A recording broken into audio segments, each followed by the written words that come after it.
야담 누룽지 채널을 찾아주셔서 감사드립니다. 댁내 건강과 행복이 가득하시길 바라며 오늘도 재미있는 야담으로 시작하겠습니다.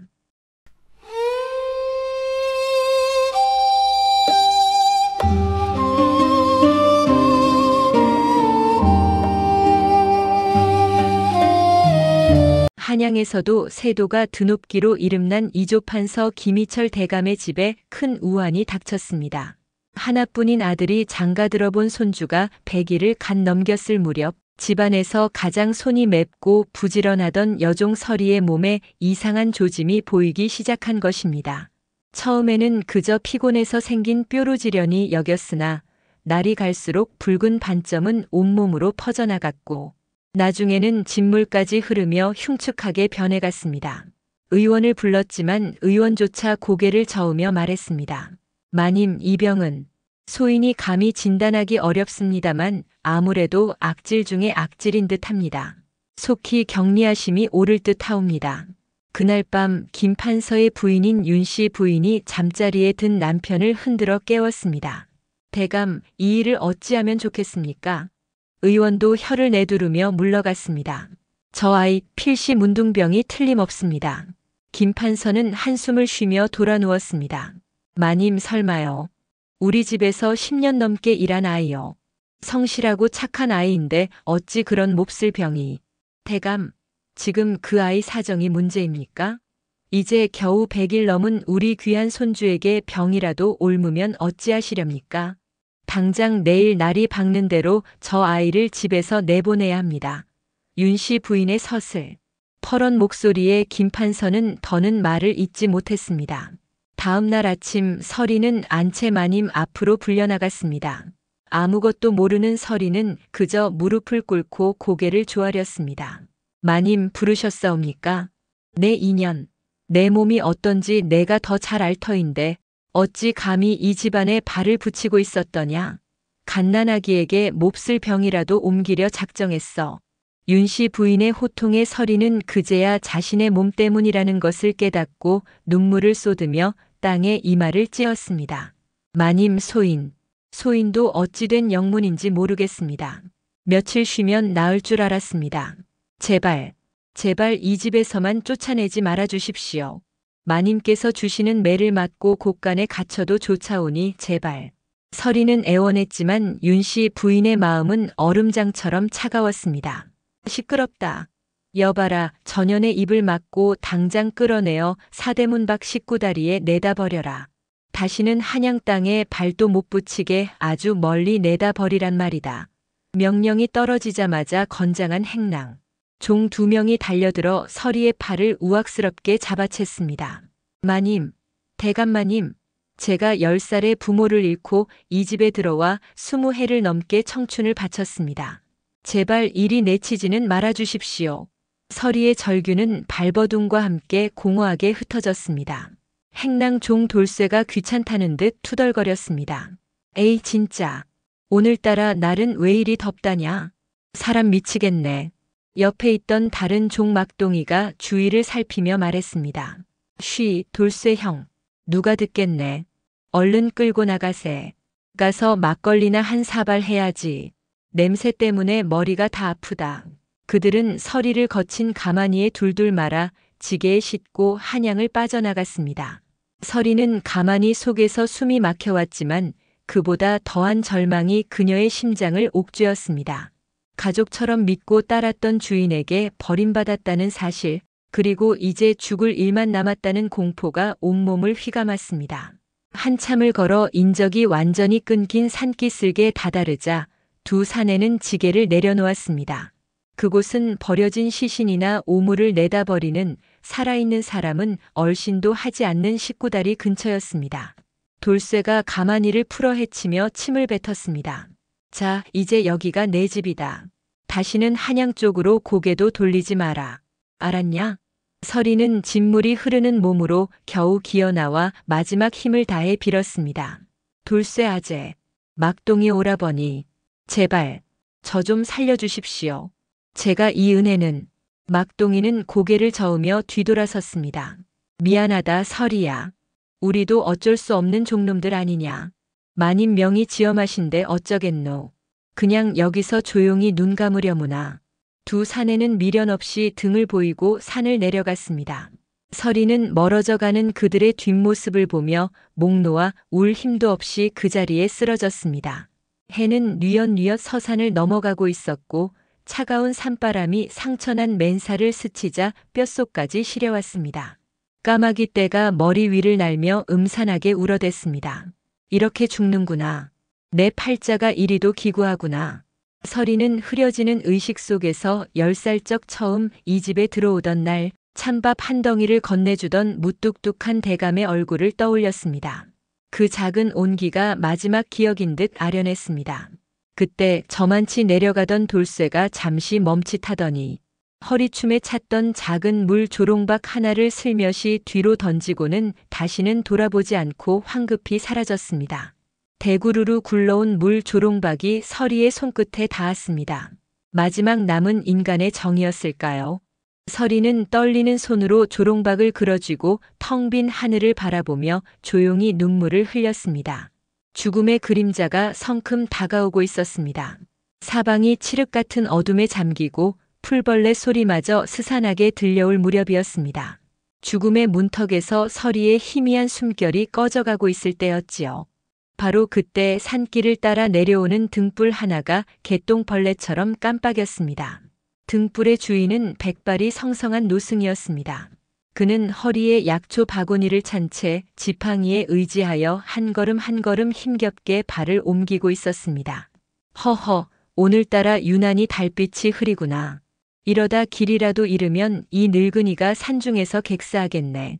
혼잣말을 하며 발밑을 살피던 노승의 눈에 길가에 쓰러진 서리의 형체가 들어왔습니다. 그는 깜짝 놀라 등불을 가까이 비춰보았습니다. 아이고 부처님 맙소사. 이 험한 산중에 웬 여인이 필시 산짐승에게 변이라도 당했나 보구나. 가엾어라. 노승은 안타까운 마음에 합장을 하려다 미세하게 움직이는 서리의 손가락을 발견하고는 화들짝 놀랐습니다. 아니 이럴 수가. 아직 숨이 붙어있지 않느냐? 쯧쯧쯧. 몸이 온통 이 지경인데도 목숨은 질기구나. 어디 보자. 노승은 지체 없이 서리의 손목에 손가락을 대고 맥을 짚어보았습니다. 그의 눈이 가늘어졌습니다. 보통 의원과는 다른 무언가 범상치 않은 눈빛이었습니다. 그는 서리의 팔과 목덜미에 퍼진 붉은 반점과 진물을 유심히 살피더니 이내 코를 킁킁거리며 냄새를 맡아보았습니다. 이 냄새는 그렇구나. 문둥병이 아니야. 이건 지독한 독초의 기운이다. 어리석은 것들 제대로 알지도 못하면서 산 사람을 내다버렸구나. 아까운 목숨을 이리 함부로 다루다니. 노승은 지팡이를 내려놓고 서리를 둘러엎으려 안간 힘을 썼습니다. 하지만 늙은 몸으로 여인 하나를 엎는 것은 여간 힘든 일이 아니었습니다. 에구구 내 허리야. 남의 인생에 함부로 끼어드는 게 아닌데 이놈의 오지랖은 늙어서도 고쳐지질 않는구나. 아이고 아가씨. 미안하지만 이 늙은이 등짝이 부러지기 전에 어서 암자로 가야겠소. 그는 끙끙거리면서도 서리를 등에 업고 자신의 작은 암자를 향해 발걸음을 옮겼습니다. 한참을 걸어 도착한 곳은 금방이라도 쓰러질 듯한 작은 흙집이었습니다. 노승, 그의 법명은 해민이었습니다. 그는 본래 궁중 내의원에서 어의로 지내다 권력 다툼의 환멸을 느끼고 산으로 들어온 숨은 실력자였습니다. 해민 스님은 서리를 방 안에 조심스럽게 눕히고는 곧장 약초를 손질하기 시작했습니다. 그는 밤새 불을 밝히고 여러 약초를 찍고 달여 서리의 몸에 바르고 또 입으로 흘려 넣었습니다. 서리는 뜨거운 불덩이가 몸속을 휘젓는 듯한 고통에 신음하며 밤새 몸을 뒤척였습니다. 꿈속에서 그녀는 자신을 내치던 윤씨 부인의 모진, 얼굴과 매정하게 돌아섰던 돌쇠와 막동이의 뒷모습을 보며 눈물을 흘렸습니다. 며칠 밤낮으로 해민 스님의 극진한 간호가 이어졌습니다. 이 아가야 정신을 단단히 붙들거라. 여기서 무너지면 그대로 황천길이다. 내 몸의 독은 능히 다스릴 수 있는 것이니 살고자 하는 의지만 놓지 말거라. 스님은 의식이 없는 서리에게 계속해서 말을 걸며 용기를 북돋아 주었습니다. 그의 정성 덕분이었을까요? 나흘째 되던 날 아침 서리의 이마에서 식은땀이 비오듯 흐르더니 거짓말처럼 열이 내리기 시작했습니다. 온몸을 뒤덮었던 흉측한 반점들도 조금씩 옅어지며 딱지가 앉기 시작했습니다.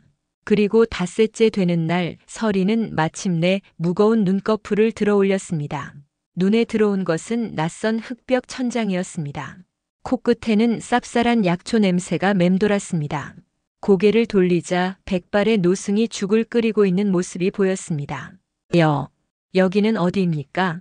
나리는 누구시온지요? 서리의 목소리는 갈라지고 힘이 없었습니다. 해민 스님은 죽그릇을 들고 다가오며 퉁명스럽게 말했습니다. 시끄럽다.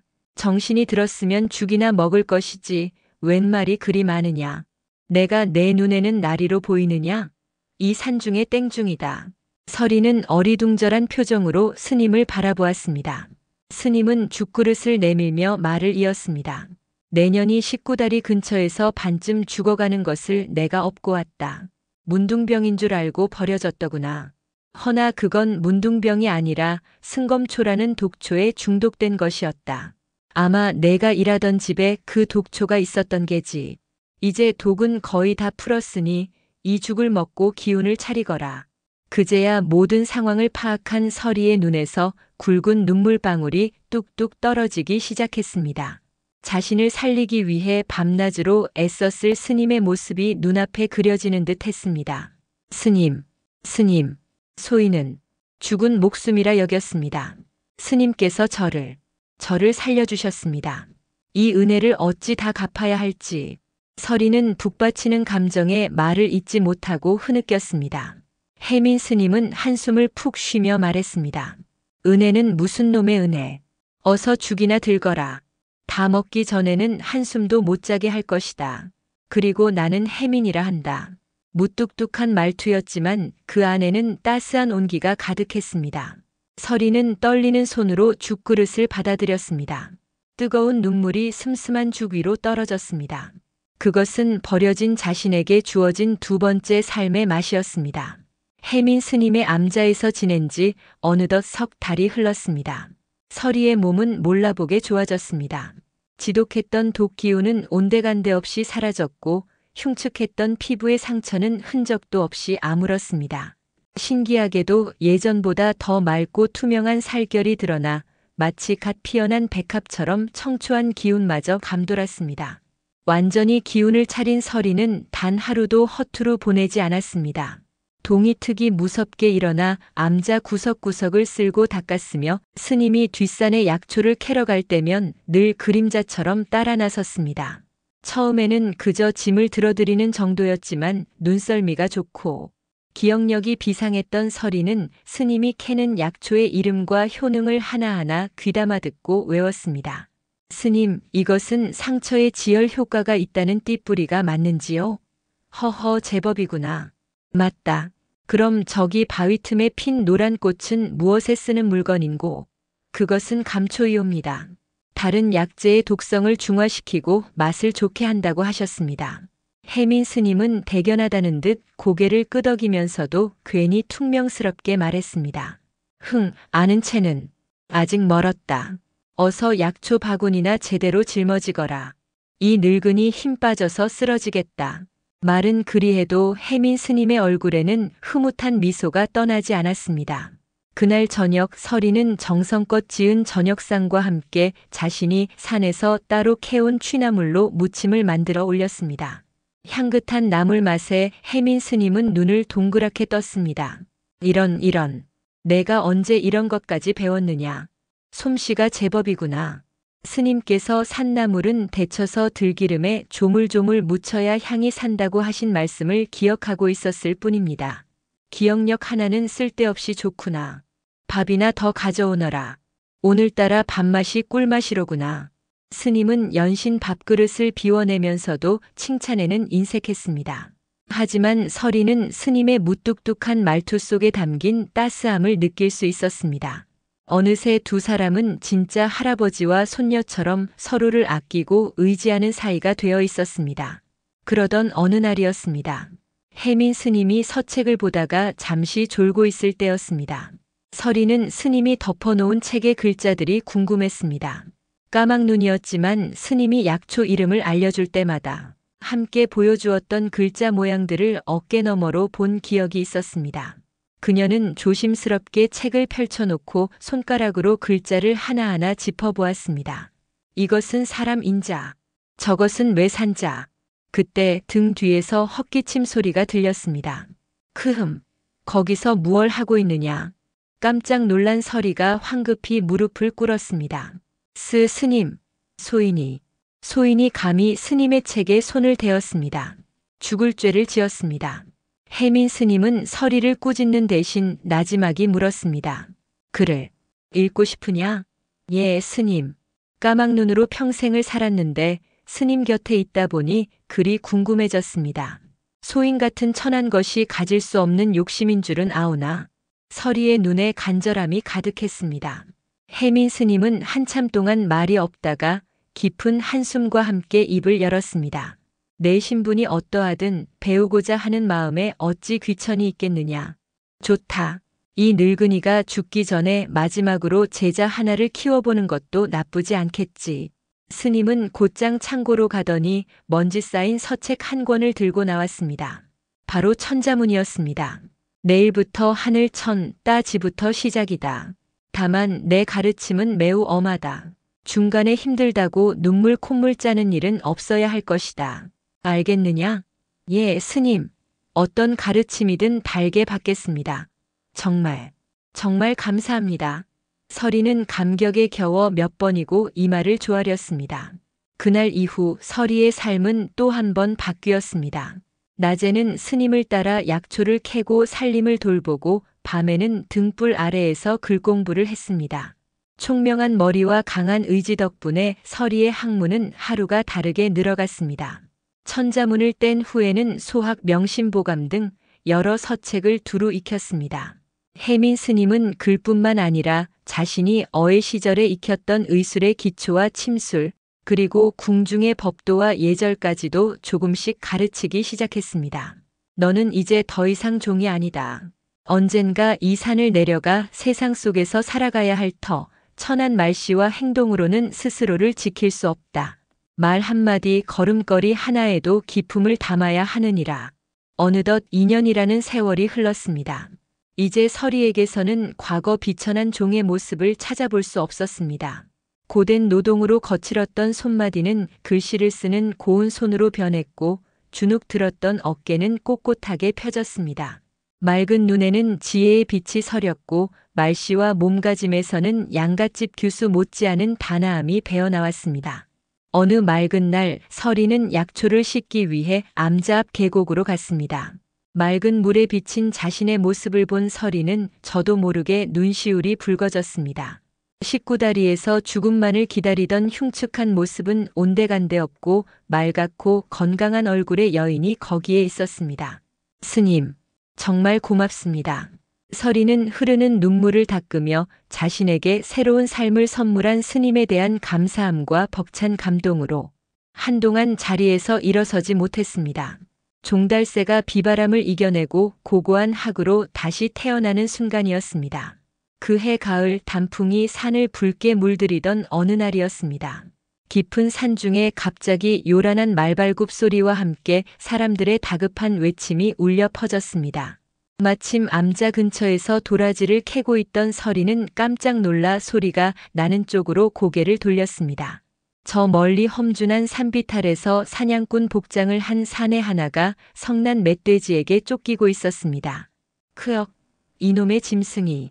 사내는 필사적으로 도망쳤지만 발을 헛디뎌 그만 가파른 비탈 아래로 굴러떨어지고 말았습니다. 쿵 하는 소리와 함께 사내의 비명이 짧게 울려 퍼졌고 뒤쫓던 멧돼지는 씩씩거리다 이내 숲속으로 사라졌습니다. 멀리서 따르던 호위 무사들의 외침이 들려왔지만 지형이 험해 금방 다가오지는 못하는 듯 했습니다. 서리는 한치의 망설임도 없이 약초 바구니를 내려놓고 비탈 아래로 달려갔습니다. 굴러떨어진 사내는 바위에 다리를 심하게 부딪혔는지 다리를 부여잡고 고통스럽게 신음하고 있었습니다. 고급 비단으로 만든 사냥복은 흙먼지로 더러워지고 군데군데 찢어져 있었습니다. 서리가 다가가자 사내는 경계심 가득한 눈으로 그녀를 쏘아보았습니다. 뉘신데 이리 함부로 다가오는 것이냐? 저는 이 근처 암자에 사는 사람입니다. 날이 다리를 크게 다치신 듯 합니다. 어서 치료를 해야 합니다. 서리는 침착하게 사내의 다리를 살폈습니다. 정강이뼈가 부러진 것은 아니었지만 바위에 깊게 베인 상처에서 피가 멈추지 않고 흘러내리고 있었습니다. 그녀는 지체 없이 허리춤에 차고 있던 작은 양낭을 풀어 지혈에 효과가 있는 약초를 꺼내 입으로 잘게 씹었습니다. 이 무슨 무례한 짓이냐? 당장 그만두지 못할까? 사내는 기겁하며 소리쳤지만 서리는 아랑곳하지 않고 씹은 약초를 상처 위에 조심스럽게 덮고 자신의 치마 안감을 찢어 단단하게 동여맸습니다. 우선 응급처치를 하였습니다. 허나 상처가 깊어 이대로 두면 위험합니다. 저희 암자로 가셔서 제대로 된 치료를 받으셔야 합니다. 고얀지고 내가 누군 줄 알고. 사내는 위험을 보이려 했으나 극심한 고통에 얼굴을 찌푸리며 말을 잇지 못했습니다. 바로 그때 소란을 듣고 지팡이를 짚으며 나타난 해민 스님이 혀를 차며 말했습니다. 쯧쯧쯧, 또 무슨 소란이냐? 이 양반은 또 어디서 굴러먹다 온 양반이기에 이리 소란스럽노. 서리야, 부축해서 암자로 옮기거라. 꼴을 보니 오늘 밤 안에 저 다리는 퉁퉁 부어오를 게야. 스님의 말에 사내의 얼굴이 불그락푸르락했지만 달리 방법이 없었기에 그는 서리의 부축을 받아 절뚝이며 암자로 향했습니다. 암자에 도착한 사내는 조촐하지만 정갈한 방 안에 눕혀졌습니다. 해민 스님은 사내의 상처를 보더니 고개를 저었습니다. 뼈가 상하지 않은 것이 천만다행이요. 허나 상처가 깊고 흙먼지가 많이 들어가 덧나기 십상이니 며칠은 꼼짝 말고 누워 있어야 할 것이요. 내가 그리 한가한 사람이 아니오. 어서 약을 대령하고 나를 따르는 자들에게 연락할 방도를 찾으시오. 사내의 거만한 태도에 해민 스님은 눈썹 하나 까딱하지 않고 답했습니다. 여부가 있겠소이까. 허나 다리가 썩어 문드러진 뒤에 찾은들 무슨 소용이 있겠소. 목숨이 중하면 이 늙은이 말을 따르는 게 좋을게요. 스님의 말에 사내는 입을 다물었습니다. 사실 그는 미복 차림으로 사냥을 나왔다가 길을 잃은 임금 이헌이었습니다. 궐 안의 답답함을 피해 자맹을 나왔다가 불의의 사고를 당한 것이지요. 헌은 자신의 신분을 밝힐 수 없어 어쩔 수 없이 스님의 처사에 따르기로 했습니다. 그날부터 서리의 극진한 간호가 시작되었습니다. 그녀는 매일 3번씩 상처를 소독하고 새 약초를 갈아붙여 주었으며 기력 회복에 좋은 죽과 탕약을 정성껏 달여 바쳤습니다. 헌은 처음에는 까칠하게 굴었지만 묵묵히 자신을 돌보는 서리의 모습에 차츰 마음을 열기 시작했습니다. 그녀의 손길은 부드럽고 섬세했으며 행동 하나하나에는 조심스러운 기품이 배어 있었습니다. 하루는 서리가 약을 바치고 물러가려 할 때 훤히 그녀를 붙잡았습니다. 잠깐, 그대는 어찌 이 깊은 산중에 살게 되었소? 그대의 말씨나 몸가짐을 보아하니 평범한 산골 안악은 아닌 듯한데. 서리는 잠시 망설이다가 담담하게 대답했습니다. 저는 본디 한양의 사대부 댁에서 일하던 종이었습니다. 죽을 병에 걸려 버려졌으나 스님께서 거두어 주셔서 목숨을 구하고 이리 새 삶을 살고 있습니다.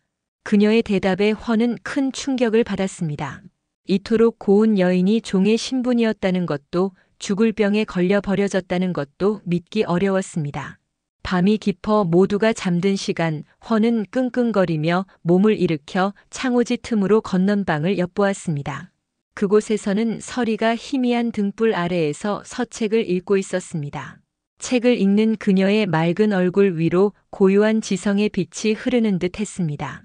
그 모습이 어찌나 아름답고 청초하게 느껴졌는지 훤은 한동안 넋을 잃고 바라보았습니다.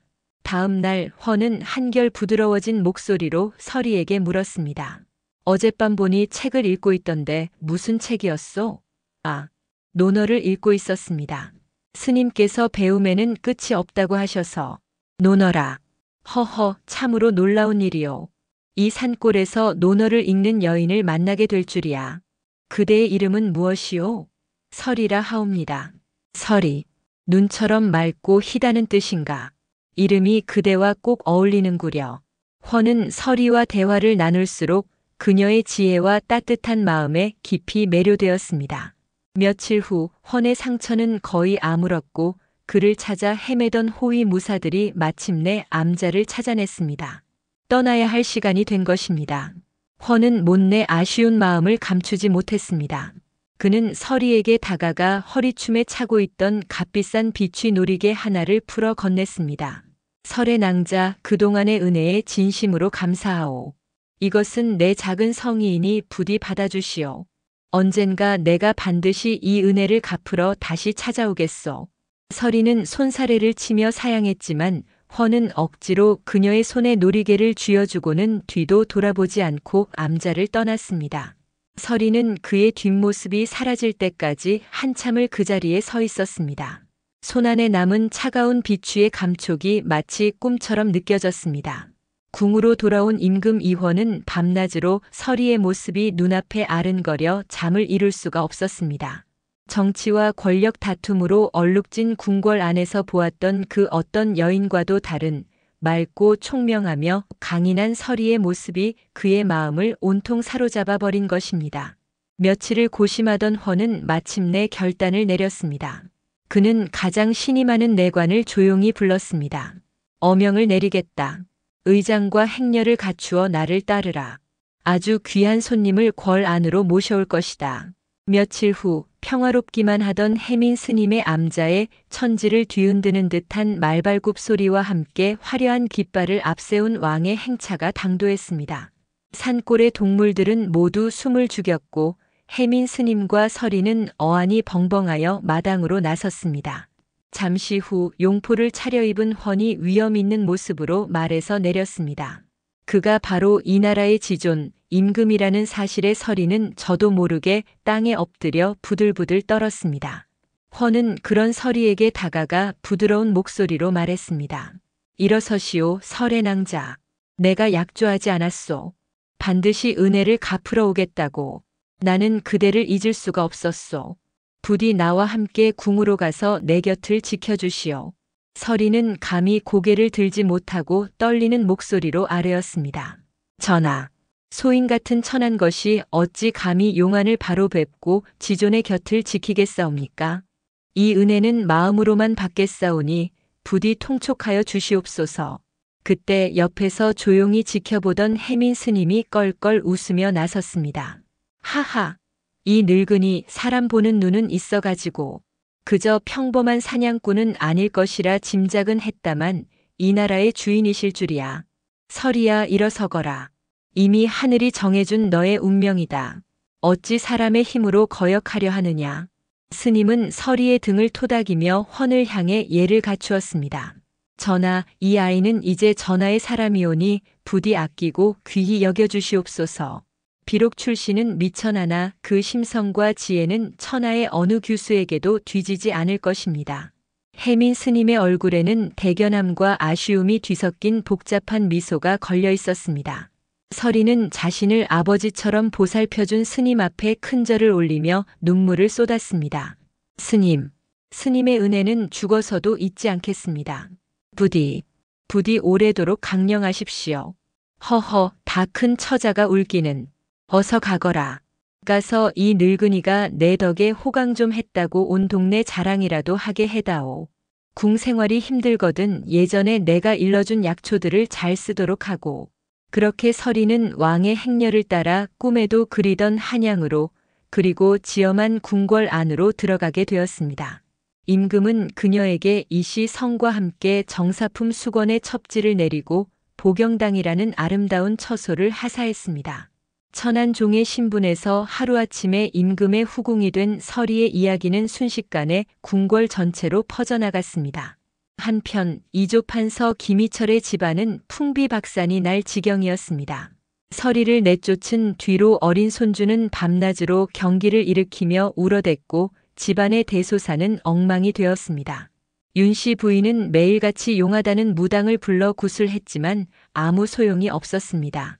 그러던 중 임금께서 새로운 후궁을 들였는데 그 미모와 지혜가 출중하여 임금의 총애가 하늘을 찌른다는 소문이 들려왔습니다. 얼마 후 나라의 경사를 축하하는 큰 연회가 궁에서 열렸고 김판서 부부도 고위 관료로서 자리에 참석하게 되었습니다. 한창 연회가 무르익을 무렵 임금이 만족스러운 얼굴로 입을 열었습니다. 오늘 이 자리에 과인의 새 식구가 된 이수건을 소개하고자 하오. 수건 앞으로 나오시오. 모든 이의 시선이 집중된 가운데 아름다운 당의를 차려입은 서리가 고운 자태로 걸어 나왔습니다. 그 모습을 본 윤씨 부인의 얼굴은 순간 하얗게 질려버렸습니다. 네, 대감. 저 아이는 설마 설에?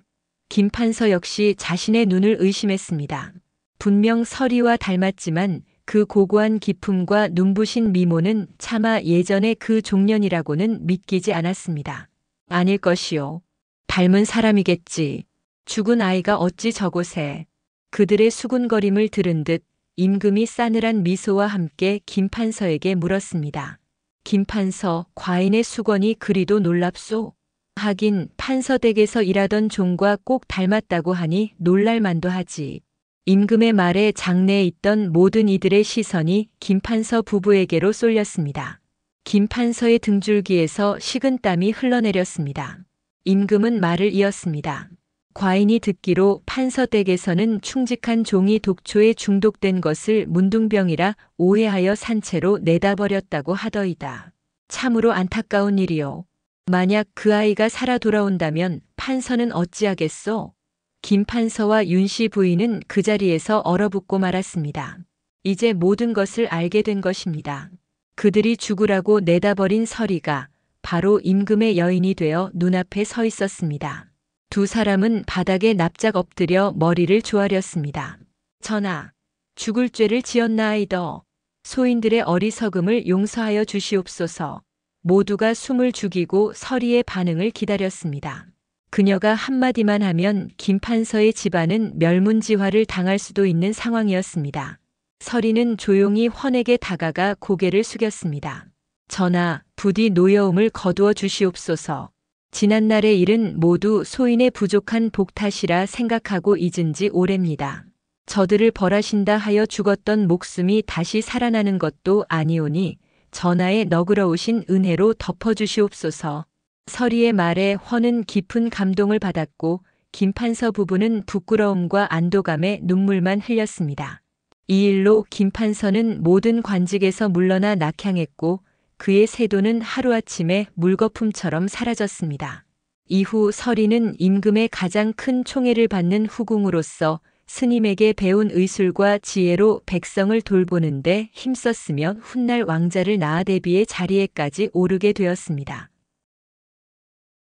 오늘 이야기 재미있으셨나요? 마음에 드셨다면 좋아요 눌러주시고 구독도 부탁드려요. 다음 이야기 꼭 보러 오세요.